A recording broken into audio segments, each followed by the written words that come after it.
Comedy classics are often praised for their sharp writing and impeccable timing, but what if the moments that made us laugh the hardest were never meant to happen at all? What if the magic wasn't planned, rehearsed, or polished, but stumbled into existence through accidents, mistakes, and pure chaos? That's exactly what happened with Young Frankenstein. Shot in black and white, as a loving parody of classic horror films, it became something far greater than anyone expected. Behind the carefully crafted jokes and iconic performances lies a hidden history of bloopers, slip-ups, and improvisations that somehow made the movie even funnier. Props vanished, wigs slipped, actors broke character, and laughter took over entire scenes. And somewhere among all that chaos, one unedited photo was captured. A moment so genuine, so uncontrollably funny, that it still fascinates fans decades later. So, how did mistakes turn into comedy gold? Let's dive into the unforgettable bloopers that helped shape one of the greatest comedies of all time. Number 20. The iconic bag scene blooper. One of the most beloved moments in Young Frankenstein begins as simply as possible. An arrival at the castle. Dr. Frederick Frankenstein politely asks Igor to help with the luggage. Straightforward, harmless, nothing that should derail a scene. But Marty Feldman had other plans. Instead of sticking to the script, Feldman casually tossed out an unscripted line, "You take the blonde and I'll take the one in the turban." The delivery was so sudden and so perfectly timed that it blindsided everyone. Terry Garr nearly lost it on the spot, while Gene Wilder visibly struggled to keep his composure. What made the moment even better was Feldman's commitment. Take after take, he kept sneaking the line back in, sometimes changing the rhythm, sometimes altering the emphasis, ensuring the cast never quite adjusted. Each time, Wilder's barely contained laughter made the moment even funnier. Mel Brooks recognized lightning when he saw it. Instead of cutting the scene, he preserved it. What started as a playful improvisation became one of the most quoted moments in the entire film, proving that sometimes the best comedy comes from ignoring the script altogether. Number 19. The hump that wouldn't stay put. Igor's hump is one of those visual gags that feels too perfect to be accidental, but that's exactly what it was. Early during filming, Marty Feldman decided to quietly move Igor's hump from one shoulder to the other between takes, just to see if anyone noticed. At first, nobody did, but eventually Gene Wilder caught on.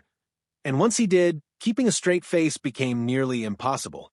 Feldman continued the prank throughout filming, switching the hump's position whenever the camera rolled. What started as mischief soon became a running joke, one that Mel Brooks ultimately embraced rather than corrected. Audiences later assumed it was a cleverly written gag.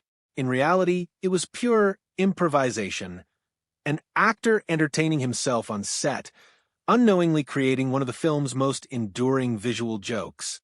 Number 18. The vanishing candlestick. Sometimes comedy isn't born from performance, it sneaks in through editing mistakes. In one atmospheric scene, Dr. Frankenstein and Inga move through secret passageways, holding a candle meant to heighten tension. But attentive viewers notice something strange. The candlestick suddenly disappears between shots. This wasn't intentional. It was simple continuity chaos. Props misplaced, shots edited together too quickly. But instead of ruining the illusion, the error fits perfectly into the parody. The sudden disappearance feels like a wink at the very horror films Young Frankenstein is spoofing. Rather than reshooting, the mistake was left untouched, accidentally reinforcing the film's playful tone. It became one of those details fans love pointing out, not because it's sloppy, but because it somehow works. Number 17, sedative. Few lines in the film are as iconic as Igor's bizarre pronunciation of sedative. What many fans don't realize is that the line was never supposed to sound that way. In the heat of filming, Marty Feldman twisted the word into sedative. Wide-eyed, confused, and utterly ridiculous, Gene Wilder was caught completely off guard. His reaction, barely suppressed laughter behind a stern expression, was entirely real. Instead of calling for another take, Mel Brooks let it roll. The authenticity of the moment made it unforgettable. What began as a verbal slip became one of the most quoted lines in the movie, perfectly capturing the unpredictable chemistry between Wilder and Feldman. Number 16, Inga's slip in the hay. The playful roll in the hay scene was meant to highlight Inga's innocence and boundless energy. But while bouncing around the hay wagon, Terry Garr slipped slightly, throwing off her timing. Rather than breaking character, she incorporated the stumble seamlessly, turning it into part of the performance. The moment felt natural, charming, and completely in character. Mel Brooks loved it. The tiny accident added authenticity and warmth, making Inga feel more human and even more lovable. What could have ruined a take instead enhanced the scene? Number 15, Puttin on the Ritz chaos. The Puttin on the Ritz number nearly didn't exist. Mel Brooks initially thought the idea was too absurd, but Gene Wilder insisted. Once filming began, chaos took over. Peter Boyle struggled with timing, growled lines at the wrong moments, and unintentionally cracked up the cast. Wilder repeatedly failed to keep a straight face as Boyle belted out lyrics in a booming, off-key voice. The set dissolved into laughter again and again, stretching production far longer than planned.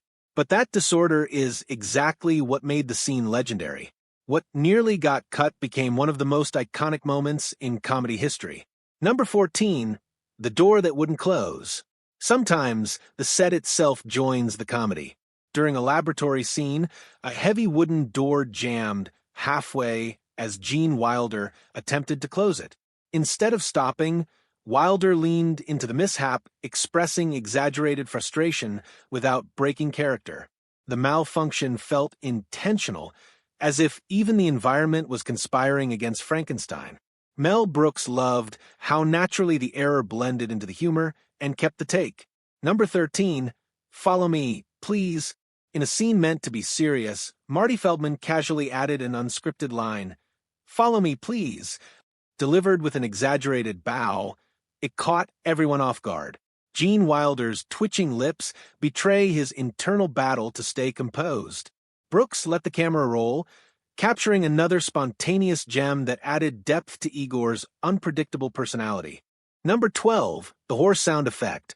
Every time Frau Blücher's name is spoken, horses scream in terror. It's one of the film's most memorable gags, and it began as a sound mistake.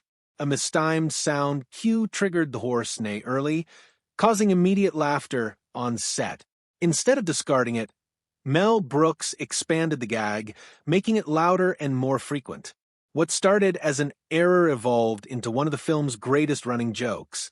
Number 11, the speed of light question. In the middle of chaos, Elizabeth asks Frederick an oddly intellectual question. Exactly how fast is the speed of light? As Wilder delivers the scientific answer, Feldman creates background mayhem, testing Wilder's ability to stay in character. The tension between seriousness and absurdity gives the scene its charm, and Brooks kept it precisely because it felt real. Number 10, the slipping wig. During the intense operating table scene, Peter Boyle's monster wig began to slide under the hot lights. Wilder and Garr noticed mid-shot and nearly lost it. Boyle continued without pause, turning the potential disaster into accidental comedy. Brooks loved the imperfection and kept it in the final cut. Number 9, the spontaneous howl.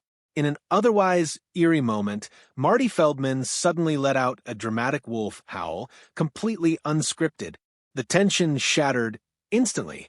Laughter erupted, forcing retakes. Brooks encouraged Feldman to keep improvising, understanding that unpredictability was the film's secret weapon. Number 8, Elizabeth's wig incident.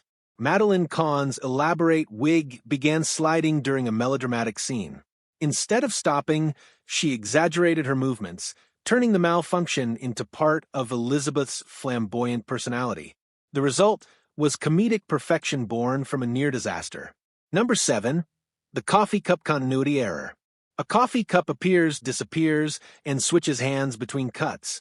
Rather than fix it, the error was left intact, fitting perfectly with the film's parody of sloppy horror classics.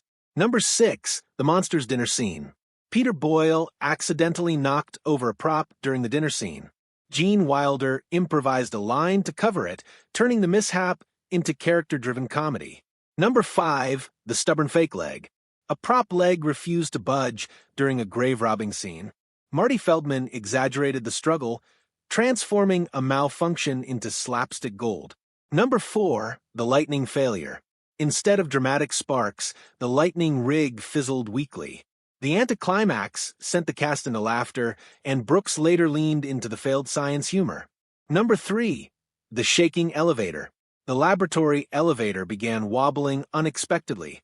Terry Garr's real scream added authenticity, while Wilder and Feldman stayed in character. Number 2, uncontrollable laughing fits. Behind the scenes, laughter constantly derailed filming. Brooks and Wilder admitted scenes often took twice as long due to nonstop breaking. Rather than fight it, Brooks embraced it, believing laughter was proof they were doing something right. Number 1, the photo that was never edited. One photograph captures Gene Wilder doubled over in genuine laughter beside Marty Feldman. It wasn't staged. It wasn't planned. It was chaos frozen in time. That image perfectly represents Young Frankenstein, a film built not just on jokes, but on joy, spontaneity, and accidents that became art.